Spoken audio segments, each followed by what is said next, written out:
Tu as bossé 1 heure sur ton projet? Tu as été à ta séance de salle? Tu mérites une récompense. Mais non, pas ça. Là, c'est déjà mieux. Salut, c'est Axel. Et aujourd'hui, on va parler d'un sujet crucial, la récompense. Mais surtout, comment bien se récompenser. Parce que oui, ça s'apprend.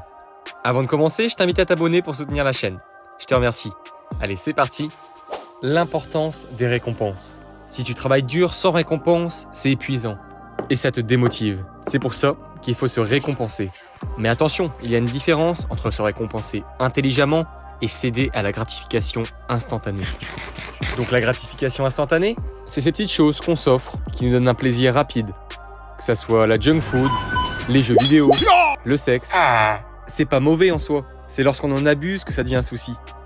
Et que ça te décroche de tes vrais objectifs.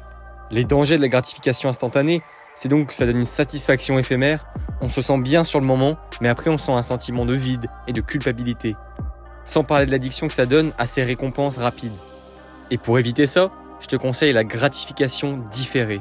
Donc à l'inverse, c'est une gratification que tu obtiens après un travail, un projet.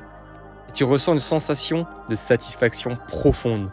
Quand tu vois le résultat de tes efforts, que ce soit pour améliorer ton physique, développer ta notoriété, lancer un business, et cette gratification-là sera beaucoup plus durable et satisfaisante.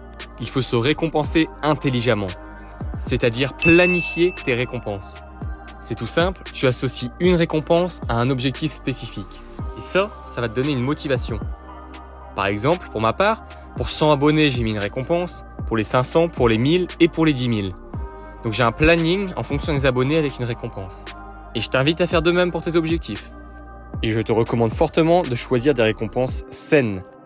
C'est-à-dire des récompenses qui favorisent le bien-être par exemple.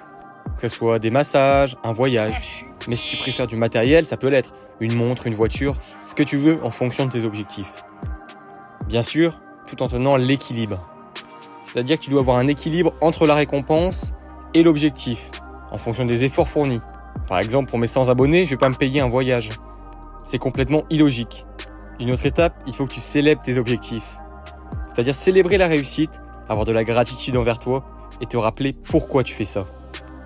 Donc voilà, maintenant que tu sais te récompenser à la juste valeur de ton effort, ne sous-estime pas son importance.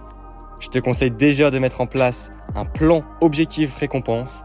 J'en ai mis un gratuitement en dispo en description. Utilise-le. C'était Axel. Je t'invite à t'abonner pour suivre l'aventure. À la prochaine. Ciao!